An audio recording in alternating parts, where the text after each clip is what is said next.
Pria ini sedang mengikuti wawancara. Tak disangka, pewawancara memuntahkan sesuatu ke kopinya, dan ingin dirinya dalam 2 menit menjualnya ke siapapun. Bila kamu, apa yang akan kamu lakukan? Semua orang tertawa, tapi pria itu sama sekali tidak ragu, dan langsung meminumnya. Setelah itu, aku beli. Semua orang tercengang, terlalu keras. Pewawancara memutuskan untuk membuat pengecualian, beri dia percobaan 2 hari. Tapi semua orang mengira, ia tidak akan bisa lewat dalam setengah hari, karena ini adalah bursa saham teratas. Mulai bekerja di sini, semua lulusan dari sekolah bergengsi, total transaksi harian, semuanya di atas 100 ribuan. Dan si pria, hanyalah orang biasa, pria miskin yang hidup di desa, tapi ia yang dianggap remeh oleh orang-orang. Orderan pertama, langsung mengeluarkan pesanan besar 39 juta. Ia mengeluarkan 80 juta. Keesokannya lebih parah, 100 juta. Bagaimana bisa? Di hari pertama kerja, rekan kerja memberinya sebuah daftar nama, yang terdiri dari 50 orang kaya. Kantor menghabiskan waktu 2 tahun, gagal meyakinkan mereka untuk membeli saham. Orang terakhir yang mengambil alih daftar ini, sudah karena tidak ada kinerja selama setengah tahun, bunuh diri dengan melompat dari gedung. Si pria mengerti, ini tentang mencoba keluar dari masalah. Tapi ia tidak ingin kalah. Ia ingin di dalam 2 hari, membujuk orang untuk membeli saham. Telepon pertama, si pria tidak mengatakan apa-apa. Orang pertama langsung mematikan telepon. Halo, selamat pagi. Maaf mengganggu waktu 2 menit. Dia baru mengerti, pekerjaan sangatlah susah. Kemudian, telepon kedua, hingga telepon ke-49, semuanya gagal. Hanya tersisa 1 orang, orang kaya ini, dalam krisis. Perusahaannya difitnah oleh saingan. Berita negatif membanjiri jejaring sosial. Saham anjlok 40 poin semalam. Gelisah. Mencari dia saat ini sama saja dengan membakar dirinya sendiri. Kemudian, rekan-rekan mencemooh. Telepon. Ia ragu sebentar, kemudian mengambil telepon, lalu menelepon. Ada apa? Tak disangka, orang kaya dipaksa oleh dewan direksi. Dia harus menjual 200 ribu sahamnya, untuk menghentikan kerugian, yang juga, telepon ini, berhasil. Katakan padaku, bisakah kamu mengantarku? Tidak masalah tuan. Si pria dengan senang memanjat meja. Tanyakan ke rekan apakah ada klien yang mau membeli. Rekan kerja memarahinya, dia sudah gila. Membeli saham di sebuah perusahaan di ambang kebangkrutan. Bukankah itu omong kosong? Pergilah. Di saat itu, rekan kerja wanita memberikan informasi baik. Saya memiliki pembeli yang menawar 198. Saya memiliki pembeli yang menawar 198. Semua jual. 200 ribu saham dibeli 198. 200 ribu saham 198 per saham. Orderan ini, omset 39,6 juta.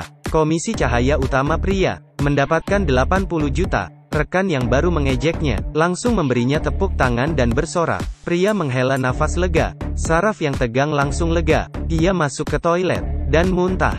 Kemudian duduk di tanah dan menangis dengan gembira. Ternyata, setelah ia lulus, ayahnya menyuruhnya untuk tinggal di desa membajak sawah. Dia juga mengatakan bahwa dia tidak akan pernah berhasil dalam hidupnya.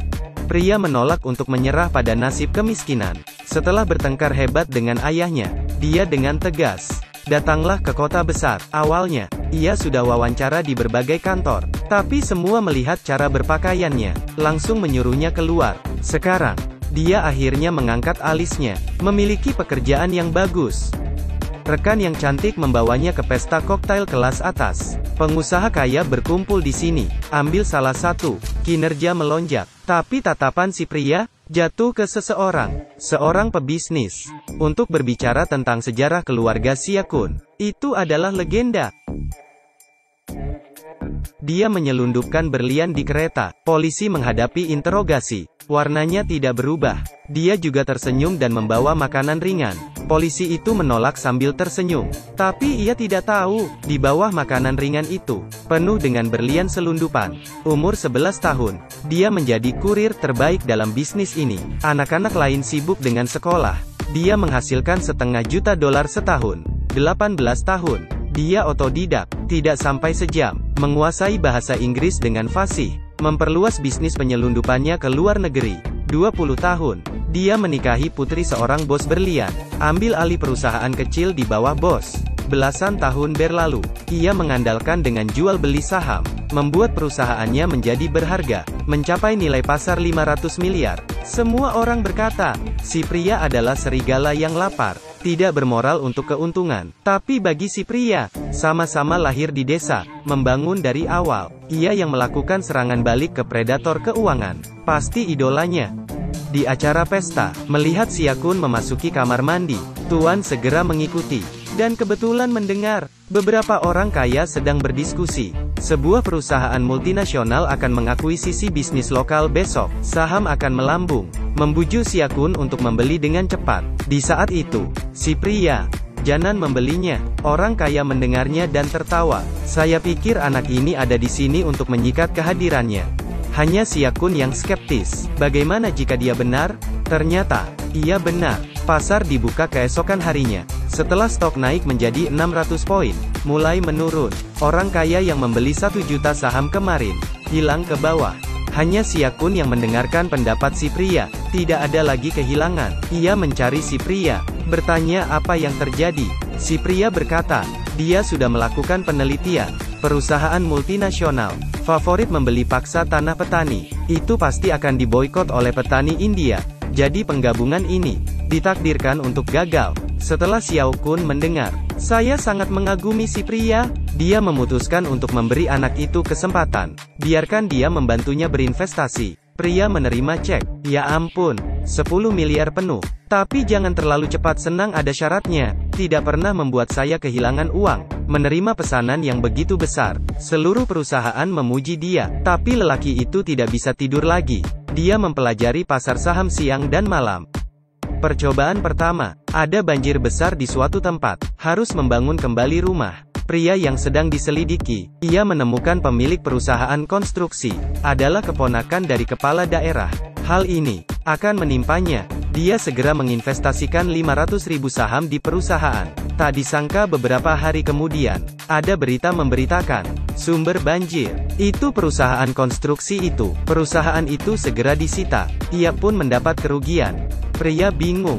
Pertempuran pertama, dia kehilangan 120 juta. Si Yakun mengirim video, memarahinya. Bila kamu merugikan saya lagi, lebih baik kau pulang ke kampung. Bos perusahaan memaksanya untuk keluar dari pekerjaan, dan memberikannya ke orang lain. Melihat rekan kerja yang mengincar, pria cemas. Malam itu, ia sendirian datang ke bar. Saat itu, rekan kerja wanita tiba-tiba datang, dan memberitahunya informasi internal. Sebuah perusahaan pigmen telah diakuisisi oleh perusahaan AS. Pengumuman resmi besok. Harga saham akan meroket. Kamu berani beli tidak? Si pria ragu-ragu. Spekulasi saham atas informasi orang dalam adalah pelanggaran serius. Tapi kesempatan untuk membuktikan dirinya ada di depan mata. Bila tidak bisa, maka pulang ke rumah. Bila kamu gagal bagaimana? Dengan manfaat yang besar. Dia secara bertahap kehilangan intinya. Perusahaan pigmen beli semuanya sebesar 10 miliar. Pertandingan kali ini, dia menghasilkan 7 miliar untuk si Yakun. Komisi naik, lebih dari 200 juta. Sejak itu, si Yakun menganggapnya sebagai tangan kanannya. Bawa dia ke berbagai pesta bisnis. Perluas kontaknya di lingkaran keuangan. Pria itu pindah ke mansion, pakai jam tangan terkenal. Juga jatuh cinta dengan rekan kerja yang cantik, melewati kehidupan yang bertolak belakang dengannya dulu. Tapi ia tidak tahu, kebahagiaan saat ini sudah dalam kegelapan. Harga ditandai. Si Yakun membawanya ke daerah kumuh. Pria itu sangat curiga. Seorang miliarder, mengapa makan di restoran jelek di daerah kumuh? Makanan ini sangat enak bukan? Susah makan. Si Yakun melakukan ini untuk mengingatkan dirinya sendiri. Jadi orang jangan lupa akan asalnya. Aku kesini demi untuk mengingat. Selamanya tidak ingin lagi hidup di kehidupan seperti ini. Ia memberikan si pria sebuah buku. Minta dia untuk menyelidiki perusahaan ini bernama Sky Communication. Ternyata, lisensi Spektrum 3G akan diterbitkan. Si Yakun mengatakan dia telah membayar sekretaris Departemen Komunikasi. Pada saat itu, tawaran akan dimenangkan atas nama Sky Communication dan alamat perusahaan tepat di kampung halaman si pria. Si pria pulang ke rumah, mengatakan ke seluruh saudara, biarkan mereka mengambil semua uang mereka, beli saham, Sky Communication, maka akan kaya. Benar saja, beberapa hari, Sia-kun membuat pengumuman profil tinggi, berinvestasi dalam akuisisi Sky Communication, serahkan kepada si pria untuk mengambil kendali penuh, di bawah banyak publisitas. Setelah perusahaan diterbitkan, menarik banyak investor untuk membeli, harga saham perusahaan meroket. Si pria memiliki pemandangan tak terbatas untuk sementara waktu. Surat kabar dan media utama telah menggembar-gemborkan. Saksikan kelahiran raksasa keuangan berikutnya. Tapi dengan cepat, hari pengumuman hasil, semua orang tercengang. Penawar yang menang termasuk perusahaan berikut: Sky Communication, tidak ada tawaran. Untuk sementara waktu, saham anjlok, perusahaan diambang kebangkrutan. Si pria tercengang, menelepon Sia-kun, tapi tidak menemukan orang tersebut. Tepat ketika dia tidak memiliki dewa, Biro Regulasi Sekuritas datang. Ternyata, 2 jam sebelum pengumuman hasil, seseorang dengan harga tinggi, menjual semua 40 miliar saham perusahaan. Dan orang ini, adalah Sia-kun. Si pria baru mengetahui, yang disebut penawaran hanyalah scam. Sia-kun sudah tahu hasilnya. Alasan akuisisi, Sky Communication, hanya untuk menaikkan harga saham, beli rendah dan jual tinggi, ambil puluhan miliar dana besar. Dalam permainan keuangan ini, Sia-kun adalah satu-satunya bandar taruhan yang mendapat keuntungan. Sedangkan si pria dan pemegang sahamnya, seorang pion yang tidak lain adalah kambing hitam. Sisi lain juga adalah domba yang akan disembelih. Biro Regulasi Sekuritas telah mengincar Sia-kun sejak dini. Hanya beberapa pencarian, semua tidak mendapatkan apa-apa. Sekarang, mereka menunjukkan si pria memimpin jalan yang jelas. Sebelum fajar, temukan bukti suap Sia-kun. Bebas dari segala kejahatan, si pria menemukan Sia-kun. Tatap muka, tak disangka, ia mengeraba si pria. Setelah mengetahui bahwa tidak ada rekaman, ia mengungkapkan wajah aslinya. Si pria baru tahu, semuanya adalah penipuan. Alasan mengapa dia bisa masuk ke perusahaan sekuritas, sudah direncanakan Sia-kun. Orderan pertama, pesanan besar 39,6 juta itu juga rumor yang dirilis oleh Sia-kun. Tujuannya adalah untuk membuat harga saham rendah, kemudian beli dengan harga murah melalui rekan-rekan cantik. Tidak salah, rekan cantik ini yang jatuh cinta padanya, juga adalah orangnya Sia-kun. Dia adalah orang yang merayu si pria, menghancurkan fokusnya, dan membawanya ke jalan salah. Perlahan-lahan, masuk ke dalam perangkap Sia-kun. Si pria putus asa. Sekarang dia tidak punya apa-apa, masih menghadapi penjara. Dia datang ke atap, ingin mengakhiri hidup ini. Kapan itu? Dia melupakan tugasnya. Sebentar. Tiba-tiba ia terpikir, moto Sia-kun.